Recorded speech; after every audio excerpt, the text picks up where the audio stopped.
Prepared served as the Boy Scouts' motto.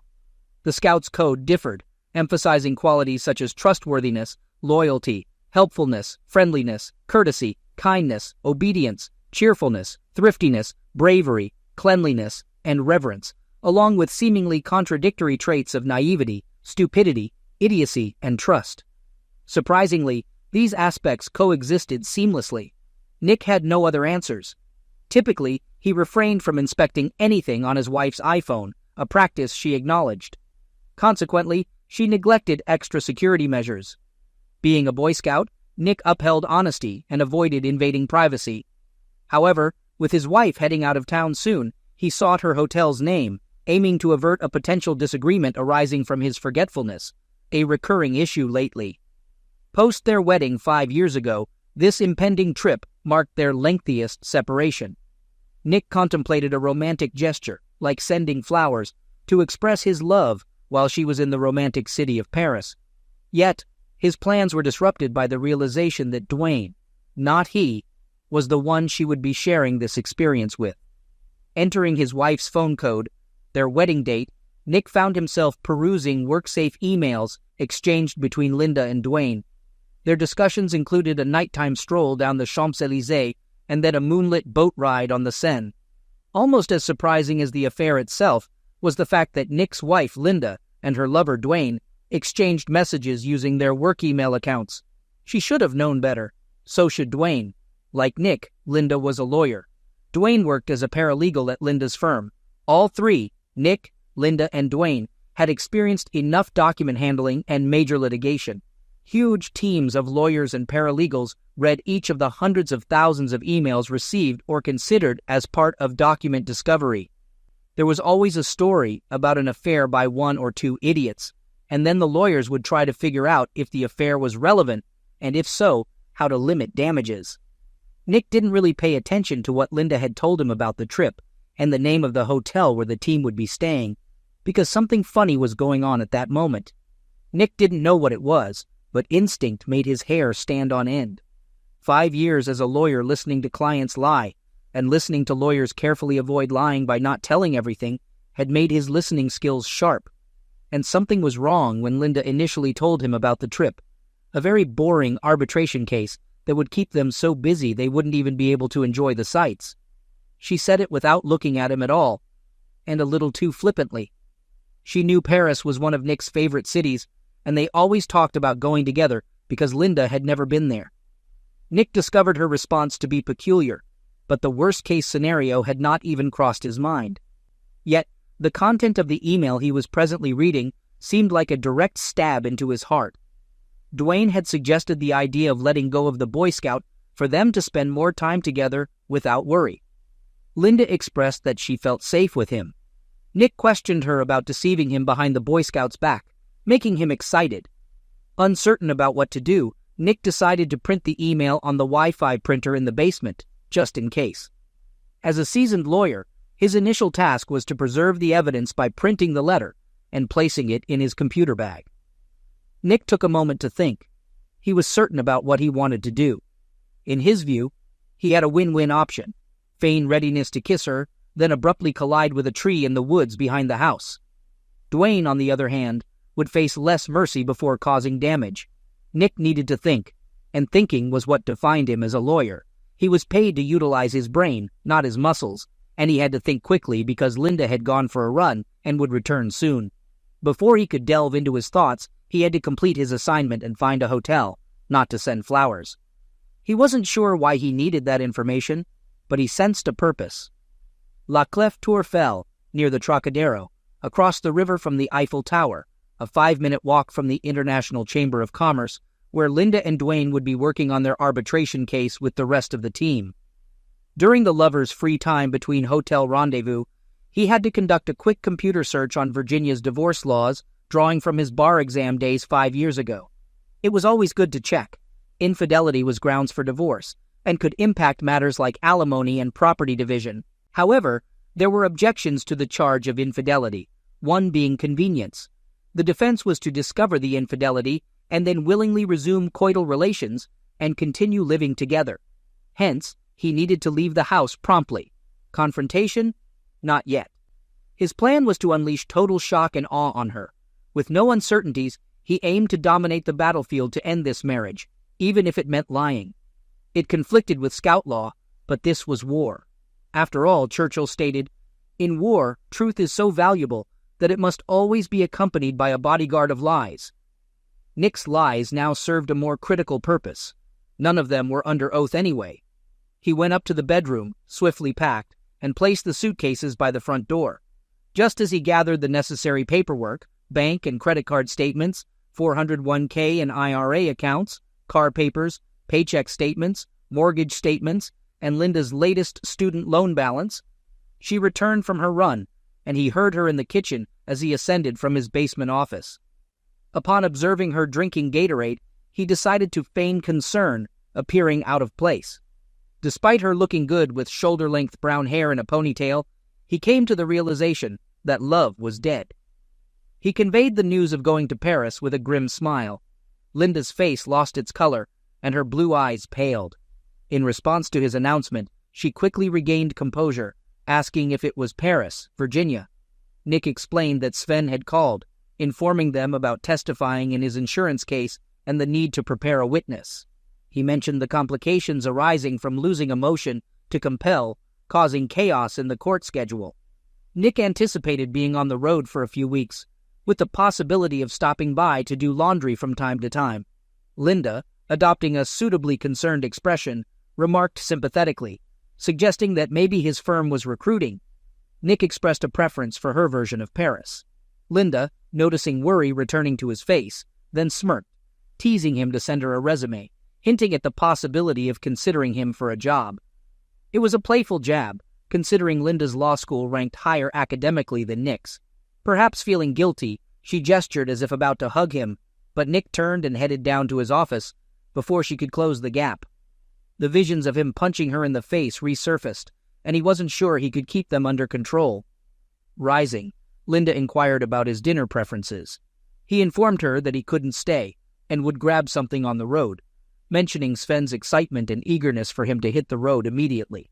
He spoke while walking through the kitchen, and Linda followed him to the door, appearing a bit worried as he took the suitcases and headed for the exit. For a goodbye kiss, she pressed her lips together, expressing regret that she might have a cold, citing a sore throat in the afternoon. Linda followed him to the car as he loaded it up. He answered her question about his return, stating that it probably wouldn't be until Friday at the earliest. After Paris, they were heading to Roanoke, and the following week, they had to go to Baltimore. Noticing a change in Linda's demeanor, he thought she might be growing more paranoid. He observed her staring off into the distance, as if calculating the unexpected possibilities his absence would open up. He waved goodbye and drove away from the driveway, hoping she'd assume he was busy with work and annoyed at being called in on a Saturday. His acting skills weren't capable of much more than that right now, but he suspected she was already planning to ask Dwayne out. Nick drove until he reached the nearest shopping center with a coffee shop. Like most lawyers, he thought better on paper. Sipping his coffee, he began making a list of cases. He paused for a moment to realize that he had never once thought about reconciliation. It wasn't even an option. Retribution would be inevitable. The only question was the degree. He was interrupted by the phone ringing, and upon not recognizing the number, he impatiently answered. The caller introduced himself as Sam Granger, explaining that he obtained the number from old real estate records. Granger quickly got to the point, stating that he was in the business of buying old houses to tear them down and build McMansions. He acknowledged the general disapproval of his work, but noted that people tended to dislike him less when presented with a check. Nick didn't have much time to react, only thinking about how the house wasn't old but cozy. He wondered why Granger was talking about tearing it down. However, his rational mind took over. Granger expressed his interest in buying Nick's house to tear it down, mentioning that he couldn't guarantee the timing of new construction, especially with county permits. He clarified that his profits came from renting out the new properties quickly. Despite Nick's initial surprise and confusion, he could hardly contain a Grinch-like smile at the prospect of a potentially good offer, especially if he and his wife were motivated to sell. Linda had picked out a house shortly before their wedding. It was an old ranch house, but with a nice yard that looked right out onto a patch of woods with a creek running through it. It was close to major highways, but was quite secluded and peaceful. What finally won her over was the treehouse in the yard across from the bedroom window. She appreciated that the house was suitable for children. Nick, on the other hand, liked the price and the convenient location, being only 20 minutes from a major metro parking lot. The prospect of a 30-minute train ride to work seemed like a reasonable option for the neighborhood. Nick addressed Mr. Granger, expressing that he would be occupied with work for the next few days, making it challenging to ensure access to the property. Granger insisted on being called Sam and reassured Nick that he didn't need to see the inside, emphasizing that it was a demolition job and he had already assessed it from the outside. Nick agreed to meet on Sunday morning, informing Sam that he would likely handle the deal closing himself by executing a power of attorney for his busy wife.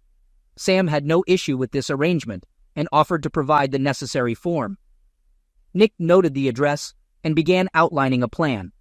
Reflecting on Linda's reliance on her Boy Scout, he pondered the irony that Lord Baden-Powell, the founder of the boys' movement, had drawn inspiration from military scouts, emphasizing skills such as stealth, cunning, and self-reliance. Considering an ambush strategy, he knocked over his empty coffee cup and went to his car for privacy. Nick dialed a number on his cell phone and then another, addressing the person who answered as Frank. He urgently requested a favor, needing it immediately. Frank Barry was a private investigator during his 5 years as a corporate lawyer. Nick made it a habit to assist poor people with their legal problems pro bono. This aligned with his ideas of public service. Additionally, he received a per-hour fee from his firm for doing so, and real courtroom experience, something his day job usually didn't provide. One of his law school classmates recommended Frank to assist with a nasty divorce case in which a stepfather was coitally abusing his stepdaughter. Frank's evidence allowed him to apprehend a boyfriend when the sluggish police response failed, and thanks to that evidence, the divorce case was resolved promptly. Frank listened attentively as Nick explained what he had learned. He inquired if Nick believed his wife would invite the other person into her bed that night and commented on her perceived brazenness and arrogance, highlighting her academic achievements. Frank expressed his determination to handle the situation himself and conveyed gratitude to Nick, mentioning the positive publicity the Rivera divorce case had brought him.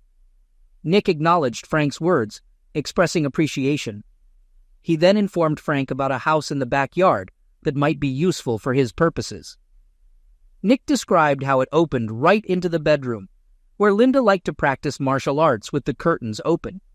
He shared that there was a way to access it by going through the woods and jumping over the creek after dark, with no fences or dogs. Nick provided details about a service road on the other side where one could park. Expressing his thanks, Nick suggested placing a camera outside aimed at the front of the house to monitor the comings and goings. Nick and Frank discussed using Harry for a divorce, with Nick confirming that he indeed wanted a divorce. Frank acknowledged Nick's decision and mentioned being familiar with how Harry preferred to have the affidavit and report done. He expressed confidence that they would find out the truth soon. After the conversation with Frank, Nick reached out to Harry. Harry initially thought it was about the law school reunion, but quickly realized it was something else. Nick clarified that he wanted to hire Harry because Linda was cheating, and he wanted to take legal action. After bringing Harry up to speed on the situation, Harry suggested that Nick come back the next day. Despite it being Sunday, Harry had some paperwork to deal with at the office and planned to stop by. He proposed starting the process and acknowledged that Nick seemed to have already addressed the issue of avoiding infidelity. Nick informed Frank that Harry was dealing with clear and convincing evidence, highlighting the challenge of the financial settlement, as Linda, being a lawyer at a large firm, had the resources to prolong the case with the support of her colleagues. Despite this, Nick assured Frank that he would handle the situation and believed they could settle it amicably. In the next conversation, Nick spoke with Harry, expressing the intention to settle the matter civilly rather than seeking vengeance. Harry acknowledged Nick's approach and agreed to see what he could come up with. Nick's final call was to Maggie, and the initial silence was palpable. Nick explained that he needed her help regarding Linda's infidelity. He apologized for past mistakes, acknowledging their affair and letting Linda cut Maggie out of his life. Despite Nick's emotional plea, he left Maggie to process his request. Eventually, she agreed to help, expressing gratitude for Nick's ability to make her laugh. She even teased him about meeting her new partner and proposed a dinner date when the dust settled. He needed somewhere to hide out for a while and make a plan of action. So, he found an extended stay hotel outside the Beltway in Fairfax, far enough away from the usual places he and Linda frequented that he wouldn't be spotted, settled in, and went to get some food. He wasn't particularly hungry, but he knew he needed something in his stomach to digest the drinks he was about to drink. The restaurant, called El Mariachi, was across the street from the hotel. It would be enough because the free Joels and cheese would just make him sick. As the hostess sat him down in a booth, he saw the bartender looking at him. He seemed vaguely familiar, but Nick put the thought out of his mind. He had enough to worry about at the moment. To see pupusas on the menu meant that the restaurant was a Central American establishment pretending to be Mexican. Most Americans didn't know the difference. Along with his meal, he ordered some cheap tequila. He knew the next day's hangover would be brutal, but he considered the pain part of the rite of passage. The waitress returned with a bottle of excellent top-shelf tequila and a highball glass. When Nick looked up at the waitress, she merely pointed to the bartender, who saluted him. Nick accepted the greeting and poured himself a generous portion as the bartender went back to serving other customers. It took a moment, but Nick remembered who he was. He remembered that the bartender was one of the people who had attended Rivera's divorce hearings and the criminal trials Nick had attended. He always sat in the last row by himself. No one ever sat next to him. Once his client, Sonia's daughter, hugged him. But when Nick asked Sonia who it was, she remained silent and said he was just a family friend. Nick ate in silence, making notes in his notebook and drinking tequila. When the waitress cleared away the dirty plates, he went to the break room. He felt like everything around him was moving, like on a ship. When he walked, he needed to lean against the wall while he went about his business. Then he went back to the booth, trying to keep steady, and found the bartender sitting in his booth on the opposite bench. The person addressed as Senor Nick warmly greeted him, expressing gratitude for Nick's assistance in helping his cousin end a problematic marriage. Nick attempted to downplay his role, but the bartender persisted, sharing that the cousin's ex-husband had suffered severe smackings in prison, resulting in the belief that he might never walk or eat solid food again. The bartender disclosed this information with a slight smile, and Nick, feeling a chill, remarked that he hadn't heard about it. The bartender casually dismissed it as yesterday's news. Nick, sitting down, tried to shift the focus and asked about the bartender's curiosity regarding his presence alone at El Mariachi's on a Saturday night. The bartender inquired about Nick's wife, describing her as beautiful. Nick locked eyes with the bartender, who maintained a smile. It wasn't mocking, but rather knowing. Nick couldn't fathom why the man posed such a peculiar question. How did the bartender even discern Nick's marital status? Then, Nick recalled Linda surprising him at a hearing and kissing him. The bartender must have lingered in the courtroom afterward. "We had some problems with her," Nick admitted. He saw no reason to deceive or withhold information, such as her involvement with someone else. The familiar smile reappeared, rendering Nick momentarily speechless. The bartender pointed out that keeping secrets involved not writing them down and leaving the paper in plain sight, gesturing towards Nick's notebook, which contained elements related to infidelity, a sketch of Dwayne with a knife, Linda's name circled with a slash, and a to-do list mentioning "burn that pig." Nick acknowledged the lapse in operational security, but noted that he hadn't disclosed any client secrets. The bartender advised Nick to consider what he truly desired aside from money and suggested revenge as an option. Nick didn't hesitate, expressing a violent desire to physically damage Linda. The bartender's smile widened, and he chuckled, cautioning Nick about the legal consequences of such retaliation. He emphasized that people who act violently often end up in jail, a situation Nick would likely want to avoid unless visiting clients. Acknowledging Nick's irrational thoughts, the bartender sympathetically suggested that he might be of assistance. He referenced Nick's past help to his cousin, acknowledging that she could have asked him for help, but for various reasons, she refused. Nick stepped in and resolved her issue, earning the bartender's gratitude. Nick tried to interject. Sure, he had Frank gather the evidence, but he had the police handle the investigation. It didn't hurt that Nick asked one of the partners in his firm, a former assistant United States attorney from the area, to have a quiet chat with the Commonwealth's attorney to ensure the criminal case was handled properly. Nick accompanied his client just to guarantee the prosecutors treated her with the respect she deserved. The bartender dismissed Nick's protests, expressing gratitude for his assistance to forgotten people like his cousin. He emphasized being indebted to Nick on behalf of his family and offered to repay his debts by providing assistance.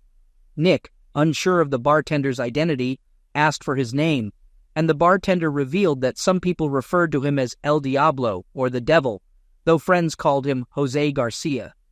Nick jokingly asked if he had to sell his soul to get a favor, and El Diablo responded with a smile, calling it professional courtesy, and playfully noting that lawyers have no souls. El Diablo then requested Nick's address, his wife's name, and details about her daily routine. In response, Nick inquired about El Diablo's plan, suggesting that he stay blissfully ignorant and report on his movements over the next few months. He advised El Diablo to get a cell phone for communication, leave a number at the bar, and refrain from returning to El Mariachi's for the best outcome. Nick shared details with El Diablo about hiring a private investigator, his plan to remain at home until Linda's departure for France, and provided information about Linda's travel plans. El Diablo, aware of the Paris hotel location without disclosing how he knew, posed a question to Nick. He inquired about the possibility of reconciliation, forgiveness, or mercy, emphasizing the importance of resolving any doubts. The smile on El Diablo's face gave way to a serious expression as he awaited Nick's response. Nick, maintaining eye contact, took a deep breath and expressed his simple values of trust and loyalty. He admitted that his marriage lacked these values, with Linda triggering a transformation in his feelings from love to hate. Although he expected indifference to develop with time, that moment had not yet arrived. El Diablo, after hearing Nick's sentiments, reassured him that there was no chance for reconciliation. He concluded the conversation by telling Nick not to worry about a thing. The waitress brought the bill, and El Diablo dismissed her, letting Nick tip generously. He also allowed Nick to take a bottle of tequila, but advised him to take his time, needing sharpness for the upcoming battle. Surprisingly, waking up without much of a hangover on Sunday morning, Nick arrived at Harry's law office at 10 a.m., where he found Frank already present. Apologizing, Frank informed Nick that Linda was engaging in lovemaking activities with another man in his bed. Despite receiving a video copy, Nick was cautioned by Harry against watching it. Harry intervened, advising Nick against any reckless actions. Nick, assuring Harry, mentioned that he followed Harry's earlier suggestion to climb into the treehouse, obtaining clear shots of their faces and evidence of their physical interactions. He described the situation as merely a physical phenomenon, with the two hardly engaging in conversation, just having fun like rabbits. Nick wasn't sure if this revelation would alter their plans. Harry, responding negatively, inquired about the details. Nick spared him the specifics, but mentioned the high stamina of both individuals involved. Harry expressed his gratitude, albeit with a tinge of regret. Nick, in turn, apologized for sharing the information. Harry proceeded to reveal that Linda personally attended Nick's party last year, and they identified the man involved as Dwayne Martin, a colleague of hers. Although they couldn't determine the duration of their affair, they had clear and convincing evidence, including camera footage of their comings and goings. Harry assured Nick that he would email a link to the live feed on their secure server and mentioned that he would draft a report and supporting affidavit. Harry apologized once again, acknowledging Nick as a friend. After shaking hands with Harry and Nick, Frank left the office. Harry then inquired about Nick's plans, and Nick expressed the intention to file for divorce based on grounds of infidelity without directly filing against Linda. Harry looked at Nick without displaying any particular emotion. Nick assured Harry that he didn't want him to do anything reckless and believed the process would go more smoothly than expected. Harry grimaced at the suggestion. Nick continued, advising Harry to file the divorce case on Monday afternoon, just before the clerk's office closed. He requested Harry to inform him of the case number, assuring that he would handle the rest.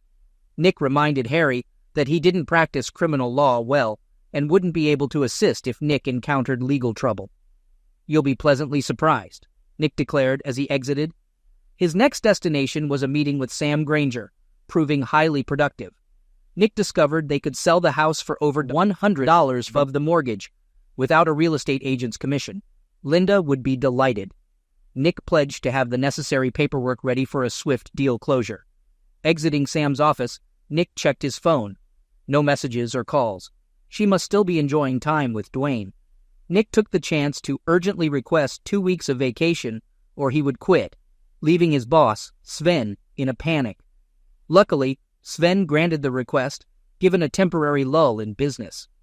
With the groundwork laid, Nick returned to the hotel to focus on the real work. By Monday evening, he was prepared.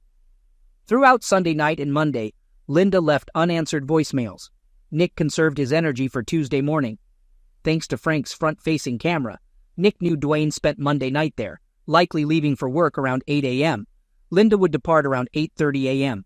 So, at 7 a.m., Nick walked in yelling, "Honey, I'm home." Upon hearing brisk footsteps upstairs, Nick observed Linda, who appeared disheveled and shocked as she descended in her robe. Linda greeted him with attempted cheerfulness, expressing surprise and panic. Nick, maintaining a cheerful tone, apologized for not returning her calls, attributing it to the demands of being on the road. Disregarding the wine glasses, he headed to the dining room, and Linda, unsure of how to prevent him from reaching Dwayne, stood in the doorway. A knock on the door caught Linda off guard, and Nick asked her to answer it. As he spread papers on the table, Linda opened the door, expecting a bailiff with divorce papers. Instead, Maggie entered and greeted with a simple, "Hi." Linda watched curiously as Maggie unpacked her briefcase at the dining table. Nick, feigning sincerity, apologized to Linda, expressing the need for a renewed power of attorney due to potential financial or medical issues during their travels. He also mentioned an offer to refinance his mortgage and apologized for the short notice. Linda, after some initial tension, inquired about Maggie. Nick introduced her as Maggie, and Linda visibly relaxed. Despite having a lover hidden upstairs, she felt events weren't entirely out of control. With a smirk, Linda referred to Nick as her Boy Scout, emphasizing his readiness and claiming it was just the way she was, though her eyes remained wary. Handing Linda a pen, Nick began rearranging papers in front of her, explaining that the check marks with arrows indicated where she needed to sign. Linda, expressing trust, responded with a wide smile and promptly signed all the papers in front of her. He hoped that was the case because otherwise he wasn't going to get anywhere. But he who dares wins, as they say. While Linda signed each document, Nick organized them and handed them to Maggie, who lined them up and notarized them. "Mrs. Buford, do you have a photo ID?" asked Maggie. Linda got up from the table to find her purse. Maggie and Nick exchanged glances, but both had to quickly lower their eyes to the table to keep from laughing. Linda brought her driver's license to the table. Maggie took a picture of it with her phone and wrote the information in her notary journal. Linda offered coffee, but both Nick and Maggie declined. While Maggie recorded the notarized documents in her journal, and Nick sorted everything into different folders, Linda looked up, expecting Nick to attempt something and calculating her next move. Maggie left, stowing away all the tools, and smiled at Nick when Linda wasn't looking. Nick gave Linda a break, stating that he needed to have a teleconference and would go down to his basement office to do so. Linda's shoulders relaxed. For now, she would have time to escort Dwayne out the door and erase any trace of his presence before Nick reappeared from his man cave. Nick went downstairs to give her the illusion that she was still fooling him. He pretended not to hear Dwayne's heavy footsteps descending the stairs, or the sound of the garage door opening so Dwayne's car could pull out. But upon hearing the sound of the shower running in the master bath, Nick gathered everything he had, walked out the basement door, and left in his car without a word to his loving wife. 2 hours later, after a hearty breakfast at the diner, Nick was in Harry's office. Harry appeared shocked as Nick explained that he had managed to get the wife to sign a form, CC 1406, agreeing to the service of the divorce petition on her and waiving service of court notices and notices of any future proceedings. Harry examined the properly notarized form that Nick presented, and Nick confirmed that it was indeed signed.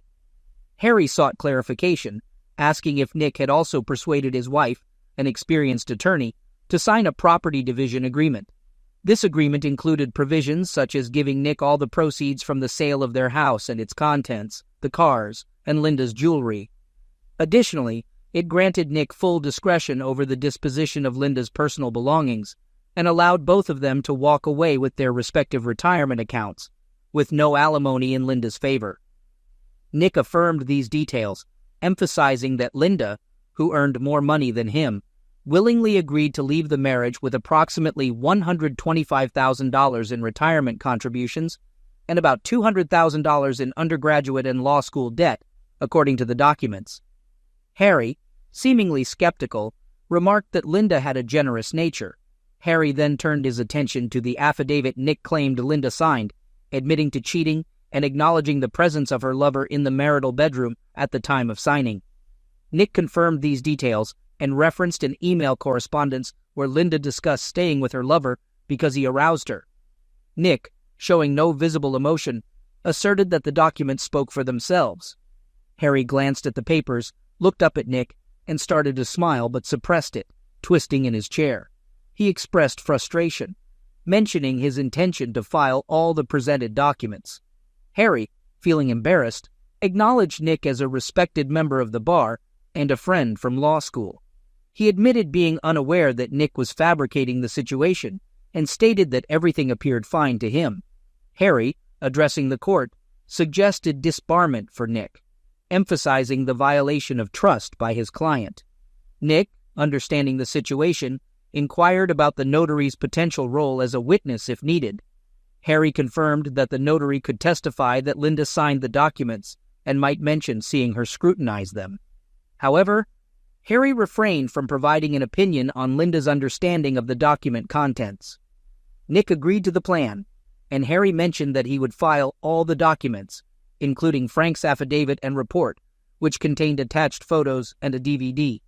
Harry intended to keep it out of the electronic file temporarily to prevent it from making the news.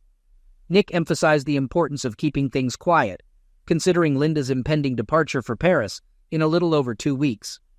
He asked if Harry knew anyone at the county courthouse. Harry mentioned Seth, a day student from the year after them, currently clerking at the county courthouse to build up his resume. Harry believed Seth might be able to expedite the process, but he cautioned that if the judge wanted live testimony, the entire plan could collapse, and Linda would need to make a decision. Nick informed Harry that Linda did not want to contest the case on fraud once she understood the situation. He mentioned that if things took a negative turn at that stage, he might have to let go of Harry's services, to which Harry agreed. Nick expressed a desire to hear the full story someday, but conveyed his reluctance to discuss it at the moment. Over the next 2 weeks, Nick successfully maintained a distance from Linda. He sent her text messages at off hours, letting her know how busy he was, but he answered her calls the rest of the time. Over time, she began to call less frequently. "You scared the hell out of her," Frank told him at the end of the week. "Judging from the videotape, Dwayne hasn't been in the house once since you showed up and surprised them Tuesday morning. I can't tell if they're meeting at his place during the week or having fun with each other at the office, but they're not doing it in the house. I'll tell you if anything changes." The only thing that had changed was that Nick had quietly returned to the house when he found out Linda was gone and had taken the financial papers he thought he might need. He also signed a contract to sell the house to Sam Granger. The transaction was to take place during Linda's first week in France. The rest of the time, Nick went to the gym, did some leisure reading, and pondered how he had gotten to the point where he was 30 years old with his life in such disarray. He told Sven that he needed a few more weeks off, and Sven reluctantly agreed. "She's having fun with him at the house again," Frank said Saturday, a week before Linda was scheduled to leave for Paris. "Thanks for the heads up," Nick replied. He didn't care, but he knew that once he got rid of the house, he'd rather burn the sheets than sell them. By this time, Nick had watched the video that Frank had given him the first time he realized his attraction.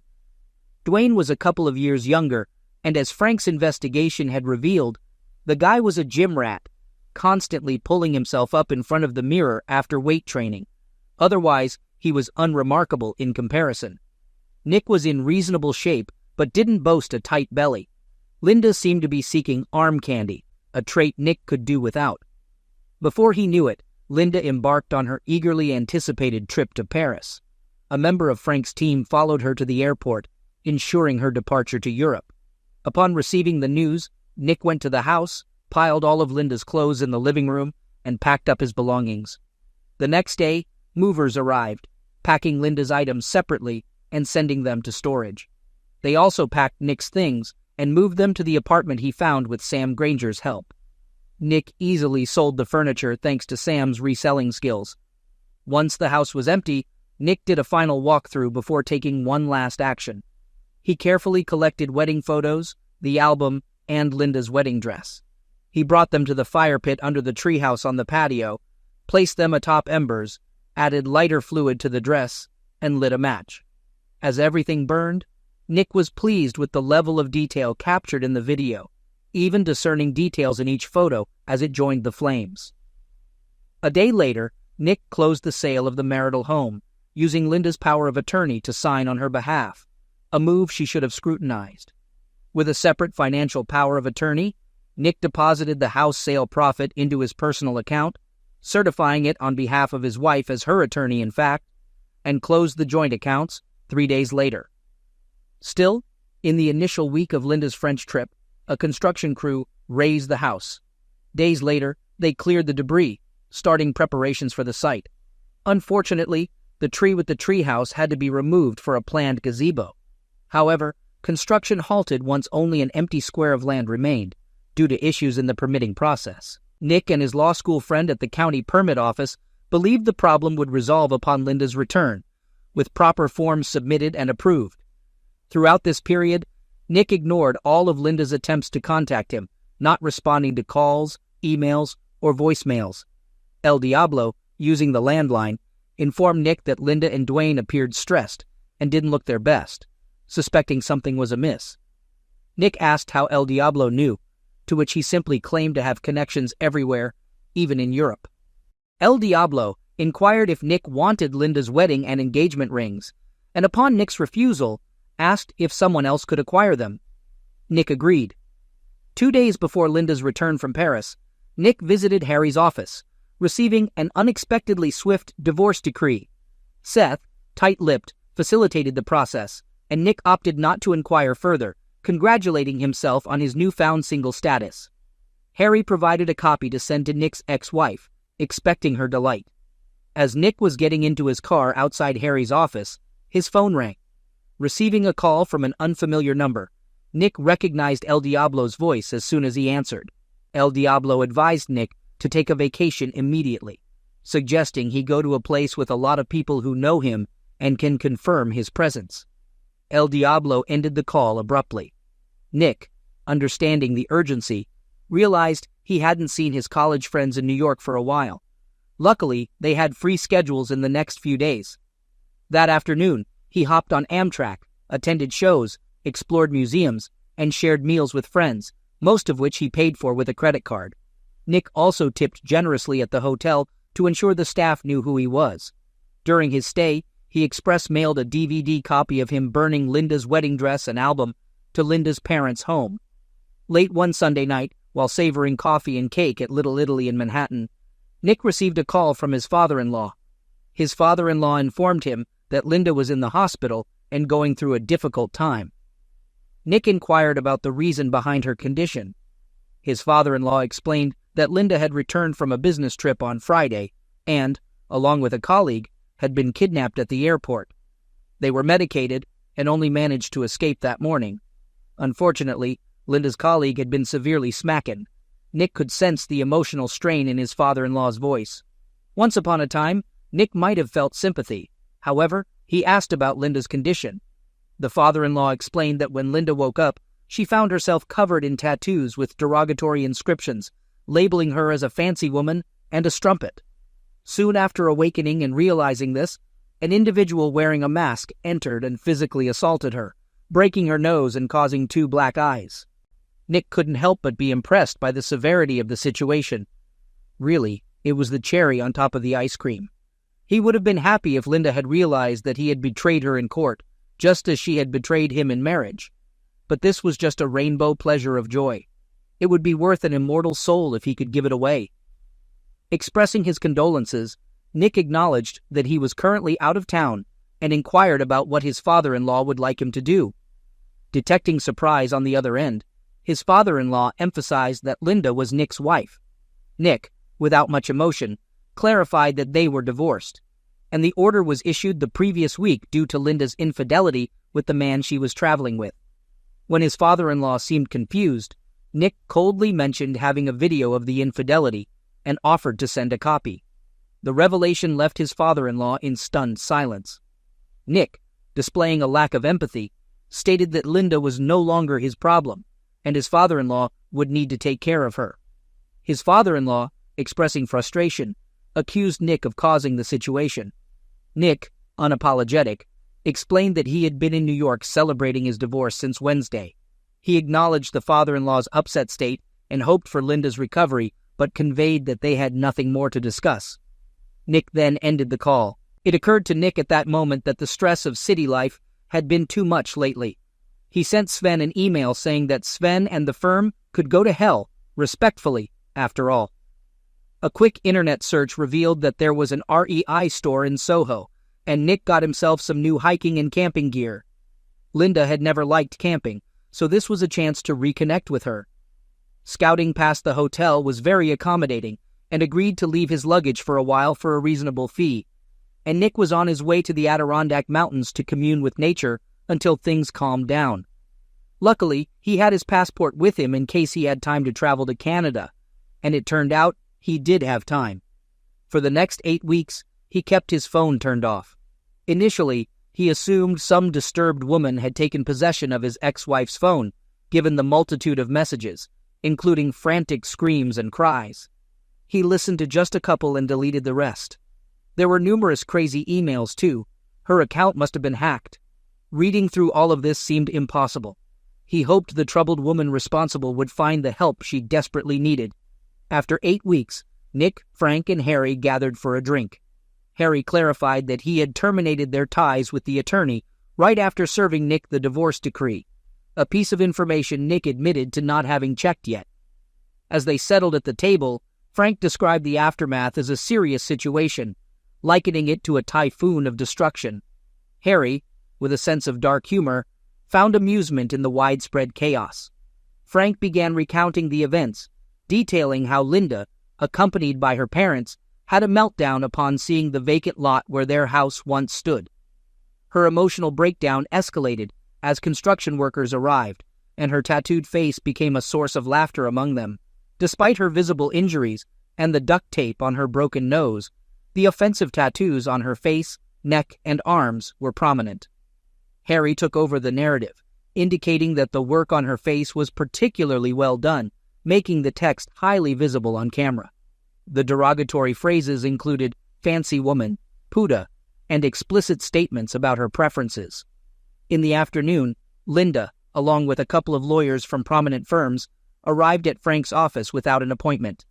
Frank deliberately made them wait for 15 minutes, ensuring that his loaded Glock was in his desk for safety. Grateful for Virginia's firearm laws, Frank eventually faced their anger, enduring discussions about emergency motions, bar complaints, and contempt proceedings. Despite the tension, Frank couldn't help but be aware of the visible ink on his face, done in red and blue for maximum visibility. When he finally shifted his attention, Frank questioned the nature of their problem and challenged them to identify any false statements in the documents. The lawyers hesitated and looked at each other. Frank then asked if the dispute revolved around Linda's infidelity, to which they all affirmed. Taking control of the situation, Frank played the videotape that had been recording while they waited. The footage clearly showed Linda engaging in lovemaking activities with someone other than her husband in the marital bed. The lawyers, caught off guard and seemingly unfamiliar with the case details, exchanged confused glances. Linda began shouting about not having a chance to explain, claiming that she never agreed to let Nick sell the house and accused him of burning her personal belongings, including her wedding dress, pictures, and album. Frank presented copies of powers of attorney, including one for the house sale, and the property settlement agreement, which granted Nick authority over her personal items. He pointed out that Linda was fortunate to still have her clothes.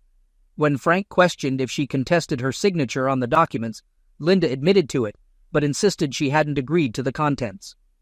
Frank pressed further, asking if her defense rested on not reading what she signed, and warned her about the potential consequences during cross-examination in court. Linda fell silent, and when Frank referred to the accurate affidavit she signed, admitting her lover's presence during the signing, she lost consciousness. Despite attempts to revive her, she refused to go to the hospital. Later, she complained about tattoos and her boyfriend being assaulted, to which Frank clarified that Nick was out of town and likely had no involvement. Dwayne's altercation may have been with another angered party, thinking Linda was defending him. Frank directed them to the Fairfax Police Department for criminal matters. The drama continued as they discussed filing a motion for reconsideration. Frank received an anonymous email with links to videotapes of Linda and Dwayne in Nick's bed during their escapades in front of Paris, warning of widespread distribution if she persisted. Frank informed Nick about this, stating that these were friends Nick had assisted and who pledged to protect him by activating the send button if Linda persisted. Following their departure, Frank heard nothing more from them. Nothing happened at the courthouse, and Frank suggested that they might have involved the police, who initially sought copies of the videotape and report, but lost interest later. Linda and Dwayne couldn't explain the events, remembering only entering a cab at the airport, with the next memory being in the hospital. Linda woke up in a shabby hotel, endured a punch to the face, and found her way to the hospital, discovering that room charges, room service, and minibar expenses were billed to her credit card. This time, Nick disclosed that the hotel manager, along with New York police officers, had verified his stay, contacting his New York friends who affirmed his active schedule in the city. Harry shared street talk that suggested Nick's ex was hiding in her parents' basement, undergoing an expensive laser tattoo removal due to her extensive coverage. Nick expressed regret, prompting a glance from Harry and a restrained chuckle from Frank. Regarding Meat Eater, Harry reported he suffered severe injuries, anticipating substantial future physical therapy with head damage and difficulty securing another paralegal job. Both were let go by their firm due to relationship breakdown during the trip, adversely affecting the arbitration with missed details, unprepared exhibits, and issues with lost witness notes. The client expressed dissatisfaction, leading the firm to make sacrifices to retain the client for future work. Frank praised Nick, hinting at a future revelation of how he accomplished it. Nick innocently asked, "Managed what? I'm a Boy Scout." Maggie, waiting in the car, expressed her willingness to vouch for watching Linda review each document before signing, but couldn't estimate the time spent. Nick suggested discussing over dinner and treating Maggie for helping him gain his freedom. Maggie clarified, dispelling the notion of a boyfriend, prompting Nick's surprised reaction. She directed him to take her home, ready for a lengthy apology.